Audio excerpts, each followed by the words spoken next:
The purpose of this video is not to undermine the genuine efforts put forward by the cast and crew who give their 100% on shitty production also, and this video is not aimed at shaming the audience for liking steaming content, as I am on the top 1% who watches them.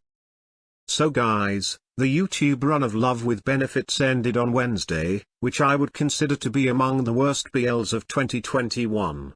The series had already ended its run on Line TV on end of November, and it was remembered for the kiss scene on episode 3 and the steamy scene in episode 5. Correct me if I am mistaken, the Line TV version steamy scene was a bit longer than YouTube one. But one thing was sure, as the series was one big promotion of supermarket products and had no plot whatsoever, the makers decided to flood us with fan service, and looking at the YouTube comments, they did the right thing. If we cut out those steamy scenes from the series got nothing else. However, this trick has been used by producers who somehow know their BLs are not up to the mark, one example being What the Duck series. I think an overwhelming majority agrees that What the Duck, both seasons were among the worst BL, and the only thing people remember still today is the steamy scenes it fed to its viewers. Another example of a shitty piece of work is I Am Your King series. Both the seasons are known for the steamy scenes, and if you look at the views in YouTube, especially of season 2, you might get the idea that it is among the popular BLs. The series has one of the worst acting, cringe plots, and the story development was confusing at its best.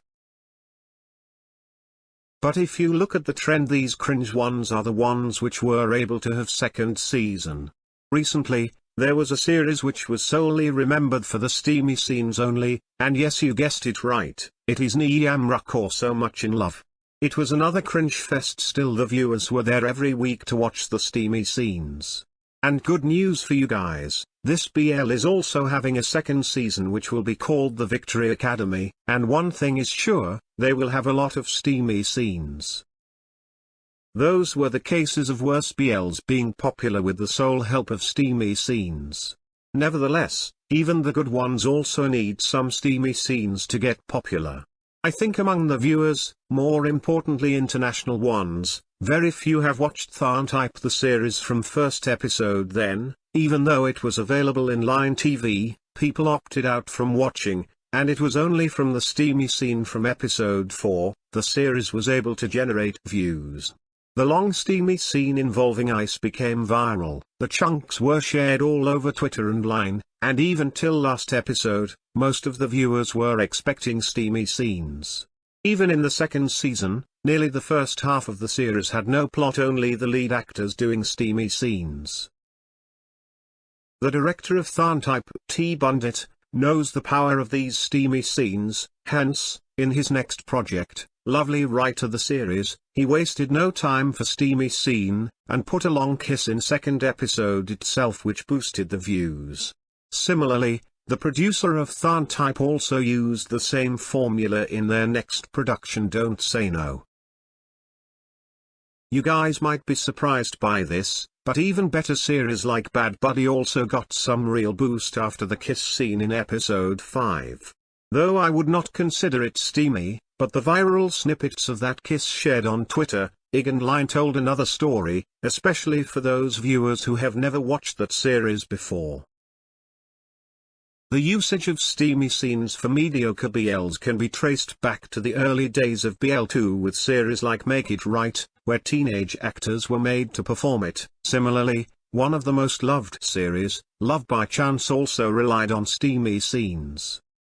Steamy scenes are selling points for small production houses like Copier Bangkok, who have experience from Make It Right, used a montage of steamy scenes for 2 whole episodes in the series Why Are You? To fill the gap in shooting because of the COVID situation, and viewers were really happy to see that. Copier Bangkok used the same formula in their series Why Destiny, which can be termed as one big fan service. Barring a few episodes, the episodes didn't make any sense than the steamy scenes, and in the first episode they even used porn music to hype the steamy moments. With around 75 BLs announced for the year 2022 in Thailand, a lot of smaller series like Check Out the Series will rely on the steamy scenes to generate views. They already showed what to expect with their episode 0 aired this year.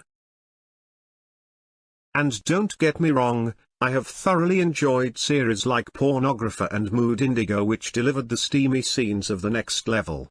I would love to watch something like that in Thai BL too. But that doesn't mean I am up for something like Father and Son or Playboy and the Gang of Cherry in the name of BL. That's it, guys.